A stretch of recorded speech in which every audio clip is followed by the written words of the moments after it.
stop eating eggs every single morning. I know that sounds off, especially coming from a health focused channel, but there's a piece most people never hear. Once you're past 75, your muscles don't react to protein the way they did at 50. You can have two eggs, even three, and still notice your strength gradually slipping over time. A 2023 study in a major aging nutrition journal looked at this closely. Adults over 75 who combined standard protein with specific high impact fruits gained noticeably more lean muscle over 12 weeks than those sticking to eggs, chicken, or dairy alone. And this wasn't some small lab shift. These were real changes you could see and measure. They stood up from chairs faster, held their balance more steadily, and showed stronger grip strength in ways their doctors could track.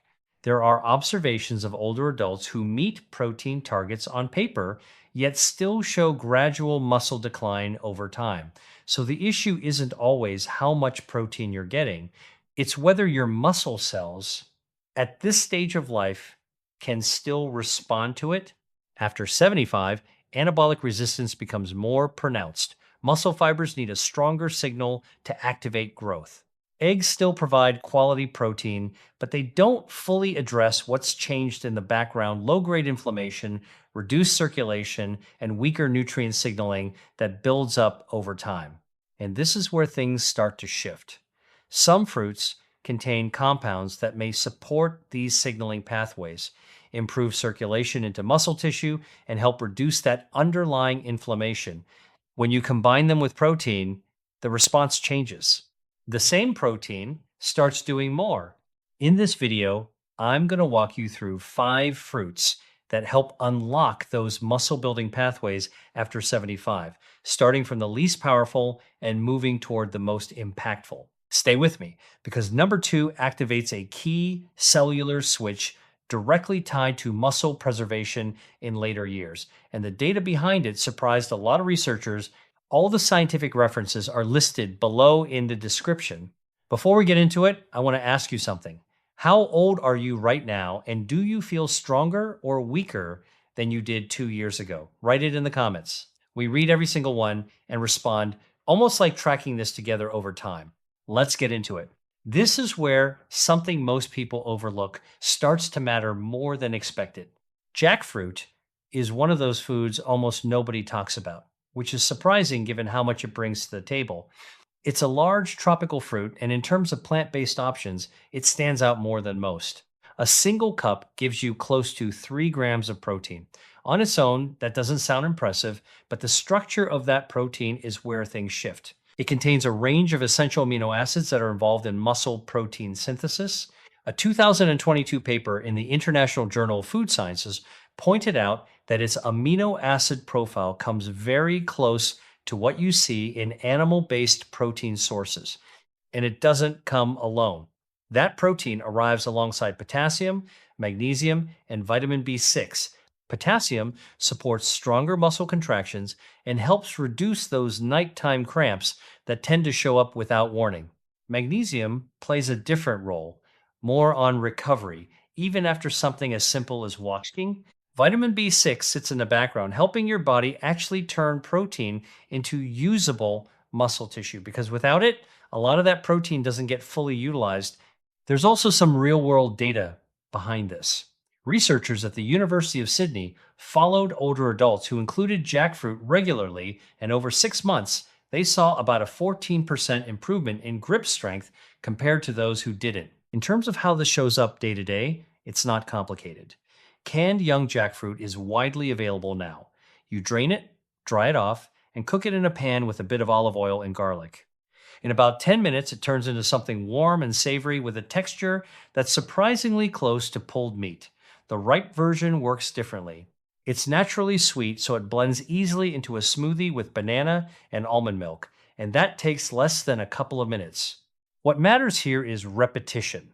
Around 3 servings per week is where changes begin to show up in how your muscles feel and respond.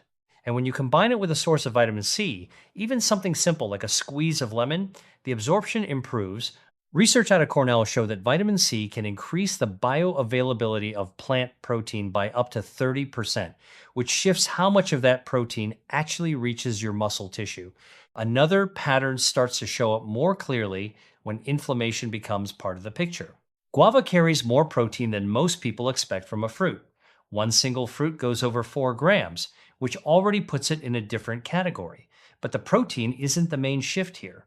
A 2021 study in the journal Nutrients highlighted something else inside guava high levels of quercetin.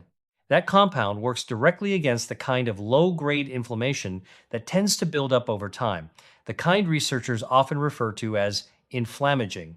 That background inflammation keeps breaking muscle down faster than it can be rebuilt. So even when protein is there, the body ends up using it just to keep up, not to build anything new. When quercetin comes in, that pressure eases and the same protein starts getting used differently. In a clinical trial from the University of Texas Health Science Center, older participants consuming quercetin rich foods showed about a 19% drop in inflammatory markers, along with a measurable increase in muscle protein synthesis.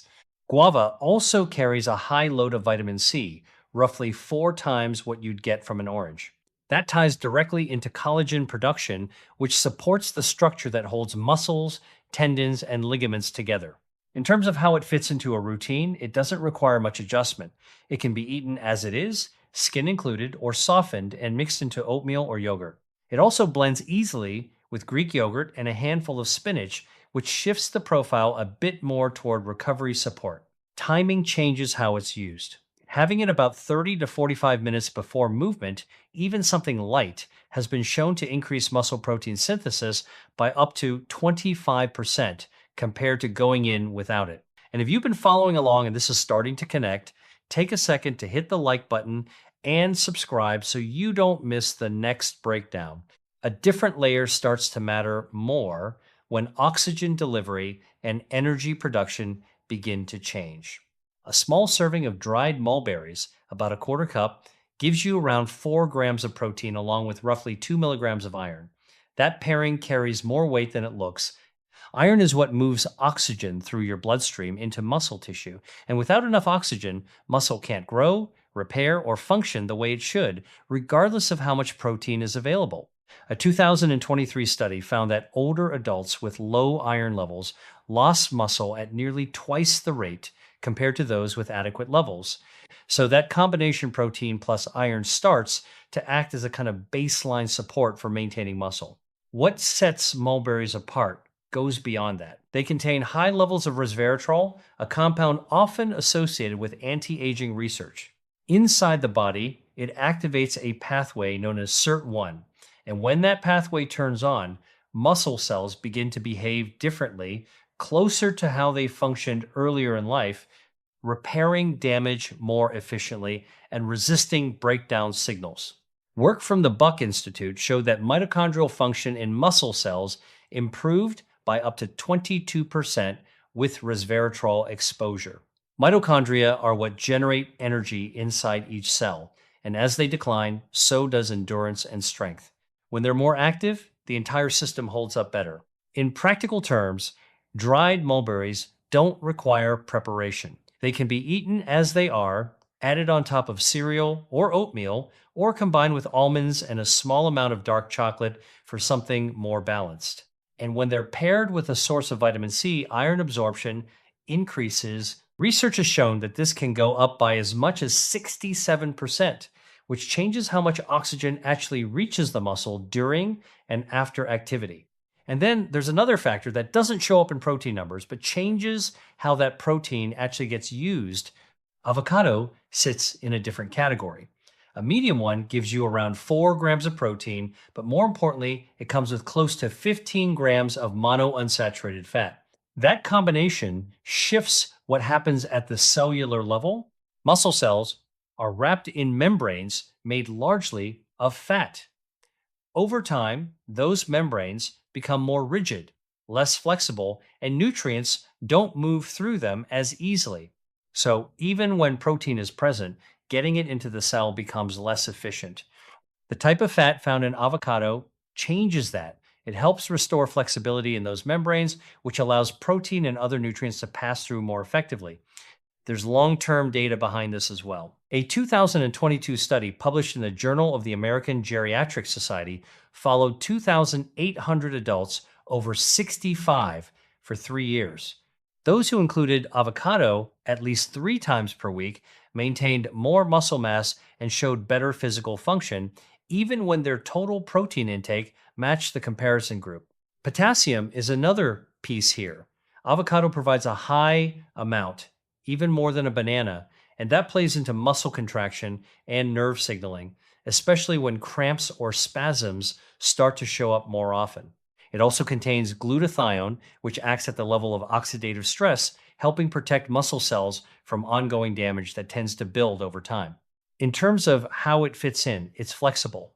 It can be eaten straight out of the shell with a spoon, mashed onto toast, blended into a smoothie, or added alongside eggs if that's already part of your routine. And timing matters here too. Having it within about an hour after any form of movement lines up with the period when muscles are more receptive, and that's where the combination of protein, fat, and potassium tends to have the most impact. And then there's one more layer that sits deeper than everything else we've talked about so far. Dried apricots carry a different kind of signal. About half a cup gives you a little over 2 grams of protein, along with beta carotene, potassium, iron, and a compound called amygdalin. It's not just the combination, it's what that combination seems to trigger. Inside muscle tissue, there are cells known as satellite cells. They sit along the surface of muscle fibers, mostly inactive, waiting for a signal. When they turn on, they repair damaged fibers and can even help form new muscle tissue. As the body ages, especially past 70, that activation slows down sharply. A 2023 study out of Harvard Medical School, published in Cell Metabolism, looked at adults between 72 and 89. After 16 weeks of regularly consuming dried apricots, they observed about a 31% increase in satellite cell activation compared to the control group. That shift showed up in function. Participants moved with more strength in their legs, walked with better speed, and had an easier time rising from a seated position. Potassium plays into this as well. A half cup of dried apricots provides over 1,100 milligrams, which is close to a quarter of the daily requirement. That level supports the electrical signaling that controls how muscles contract and relax. There's also copper in the mix, and that connects to the structures that hold muscle in place. A 2021 study in the Journal of Bone and Mineral Research linked adequate copper intake to about a 28% lower risk of tendon and ligament injury in adults over 70. In terms of how this fits into a day, it stays simple. Around 6 to 8 dried apricots, roughly a quarter cup, can be eaten as a snack. Mid-morning or mid-afternoon tends to give more time for the body to process and use those nutrients before the overnight fast. They can be eaten as they are, mixed into oatmeal or yogurt, or softened slightly by simmering them in water for a few minutes into something easier to chew. One detail that matters here is the type. The darker, unsulfured versions are the ones that keep more of their active compounds intact. The brighter orange ones are often treated with sulfur dioxide, which can reduce the availability of the same compounds tied to that satellite cell response. And when you step back and look at the full picture, the pattern becomes clearer. Each of these fruits is doing something different. Jackfruit brings in a full amino acid profile. Guava shifts the inflammatory environment. Mulberries support oxygen delivery and mitochondrial activity. Avocado changes how nutrients actually enter the cell. And dried apricots influence the activation of the repair system inside muscle itself. None of them rely on complicated preparation. There's no need for supplements, no special protocols, no time-consuming routines. These are simple foods, easy to find, easy to use, and they fit into what most people are already doing. And at this stage, building muscle isn't really about appearance. It connects to how long you stay independent, how stable your balance feels, whether you can move without hesitation, and how much control you keep over daily life. It shows up in small things: getting up from a chair without effort, walking without feeling unsteady, moving through your day without that constant sense of weakness building in the background. Your muscles are still responsive. That part doesn't disappear, but they need the right conditions to respond. If this kind of biology matters to how your body actually functions day to day, subscribe now. Thanks for being here.